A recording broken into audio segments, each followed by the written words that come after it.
Більша в історії України незаконна колекція. Скіфські мечі Акінаки, давньогрецькі шоломи, посуд трипільської культури та нашийні гривні. Загалом більше 6 тисяч артефактів, яким позаздрить будь-який європейський музей, нині зберігаються в Національному музеї історії України.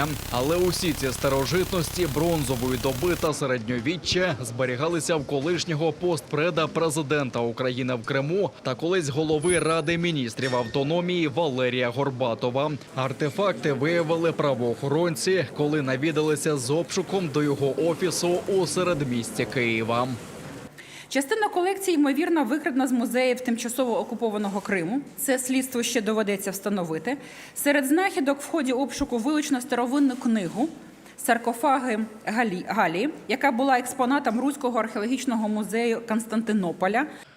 Старожитності, які за приблизними оцінками коштують мільйони доларів, але є безцінним історичним спадком, зберігалися в таємних кімнатах та навіть в електрощитовій і на горищі. Валерій Горбатов, вочевидь, ставився до експонатів як до сувенірних дрібничок, тому деякі артефакти зазнали пошкоджень. Наприклад, музейний стародрук, який потребує особливих умов зберігання, лежав в офісі як звичайний журнал.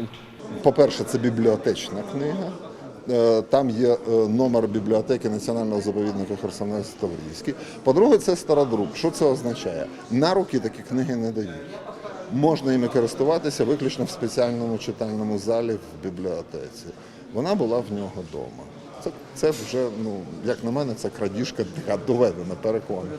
Стародавні мечі, карабіни та навіть низка монет, для яких Горбатов виокремив спеціальну кімнату, речові докази у справі проти колишнього кримського прем'єра. Валерія Горбатова підозрюють у веденні бізнесу в окупованому Криму та на Донбасі, сплаті там податків і фактично фінансуванні окупаційних режимів. В ДБР заявляють, що він мав тісні зв'язки з окупаційним ватажком Криму Аксьоновим, чия дружина навіть давала Горбатову право користування своїм майном. Обшуки тривали 5 діб. І, власне, в цьому приміщенні знайшли кількість об'єктів, які змогли вивезти лише 2 вантажними автомобілями. Походження цих цінностей ще належить встановити. Частини ми розуміємо, що вони походять з кримських музеїв, але більшість частини – це незаконно розграбовані кургани, які збиралися, очевидно, дуже тривалий час. Ми розуміємо, що тривало роками. Найбільша в історії України незаконна колекція має виняткове культурне значення, каже міністр культури та інформаційної політики. Олександр Ткаченко підкреслив, що характер та вік артефактів свідчать про тисячолітні історичні зв'язки українських земель та усієї Європи. Дуже символічно, що під час війни ми повертаємо те, проти чого воює Путін. Він воює проти нашої ідентичності, проти культури, культурної спадщини, тому що ідентичність представляє саме спадщина, мова, наша історія. І в той час, коли з Мелітополя чи з Маріуполя намагаються вкрасти наші колекції і перевезти їх до Росії, ми навпаки повертаємо собі те, що на законних підставах належить Україні.